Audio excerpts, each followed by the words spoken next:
नमस्कार, आप देख रहे हैं ब्लस्टर न्यूज टुडे और मैं हूं आपके साथ मानवी ठाकुर। शुरुआत करते हैं आज की खास खबरों से।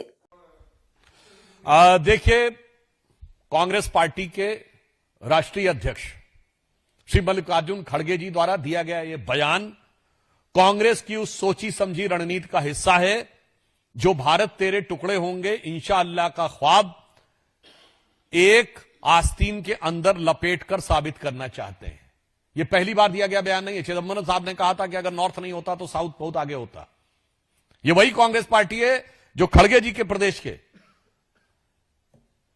फाइनेंस मिनिस्टर ने कहा था कि साउथ टैक्स ज्यादा देता है इसलिए नॉर्थ से अलग हो जाना चाहिए। जब पत्रकार ने उनसे पूछा कि अलग होना चाहिए, हां वो भी कर सकते हैं। यह वही है जिनके की चीफ मिनिस्टर, तेलंगाना के चीफ मिनिस्टर ने बिहार के लोगों के डीएनए को लेकर नाम देकर यह बात कही थी।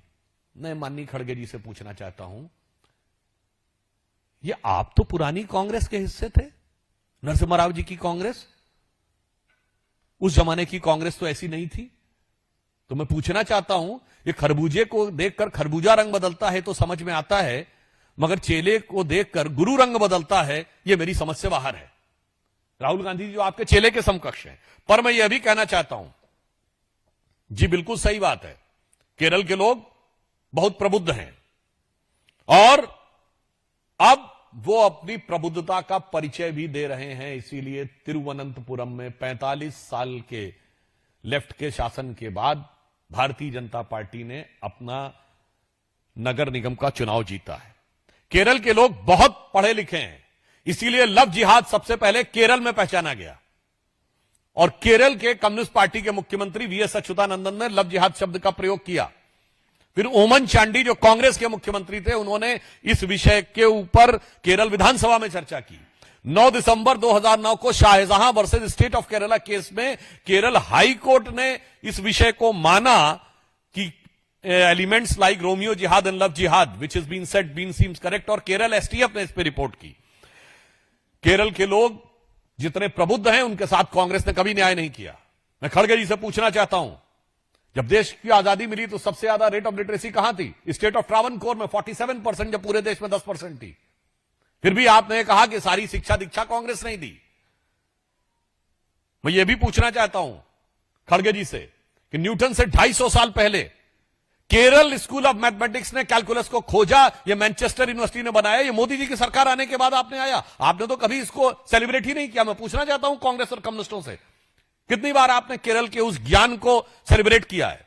बिल्कुल, केरल से ही आदि शंकराचार्य निकले थे जिन्होंने संपूर्ण भारत में ज्ञान को स्थापित किया, मगर कभी भी कांग्रेस पार्टी ने उसको मान्यता नहीं दी या उसको वास्तविक सम्मान नहीं दिया। हां, उन्होंने किसको सम्मान दिया? तो मैं कहना चाहता हूं, केरल के लोग बहुत प्रबुद्ध हैं, मगर केरल के कांग्रेस और कम्युनिस्ट के जो नेतृत्व है वो बहुत खतरनाक है। मैं याद दिलाना चाहता हूं, 6 मार्च सन 2006 को केरल असेंबली का स्पेशल सेशन बुलाया गया। किस चीज के लिए? कि 1998 के कोयंबटूर हमलों के में का मुख्य आरोपी, जिस हमले में अडवाणी जी टारगेट थे और हमारे वर्तमान उपराष्ट्रपति उस समय बच गए थे चूंकि वो अडवाणी जी को रिसीव करने गए थे, वो जेल में बंद अब्दुल नसीर मदनी को छोड़ दिया जाए, इसके लिए केरल विधानसभा से प्रस्ताव पारित किया गया, सर्वसम्मत। All Congress, all communist, not even a single MLA opposed.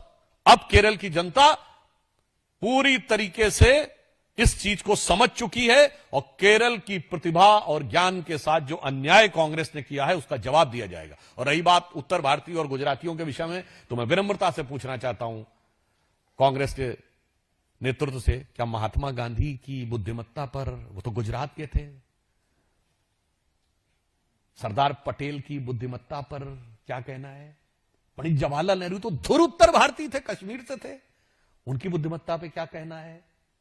और इंदिरा जी, राजीव जी, मैं कांग्रेस से पूछना चाहता हूं वो क्या थे? राहुल गांधी जी के बारे में नहीं पूछना चाहूंगा क्योंकि वो क्या हैं ये पूरे देश को पता है, मगर उनकी बुद्धिमत्ता भी बहुत उल्लेखनीय और सराहनीय है। क्योंकि 2019 के चुनाव में उन्होंने भाप लिया कि मैं हारने वाला हूं, तो उन्होंने अमेठी से इतना दूर उन्होंने कहा कि सीधे वायनाड पहुंच जाओ, उसके दूर वो जा ही नहीं सकते, फिर समुद्र आ जाता। तो इसलिए मुझे लगता उनकी भी बुद्धिमत्ता प्रशंसनीय है। तो मैं कांग्रेस पार्टी से पूछना चाहता हूं, आपने केरल की बुद्धिमत्ता के साथ आज तक इतना अन्याय क्यों किया? और अगर गुजरात और अन्य क्षेत्रों के लोग आपको कम इंटेलिजेंट नजर आते हैं तो महात्मा गांधी, सरदार पटेल, जवाहरलाल नेहरू, इंदिरा गांधी और उत्तर भारत में जितने भी आपके मुख्यमंत्री रहे और बड़े बड़े नेता रहे, उनके बारे में अपना आशय स्पष्ट कीजिए। इसका अर्थ सिर्फ यह है कि देश के अंदर किसी भी मुद्दे के ऊपर विभाजन कराना, विभेद पैदा करना, यह कांग्रेस की एक दुर्भाग्यपूर्ण दुर्नीति का प्रमाण है और इसका मुंह तोड़ उत्तर पूरे देश की जनता देगी और इन चुनावों में केरल की जनता देगी।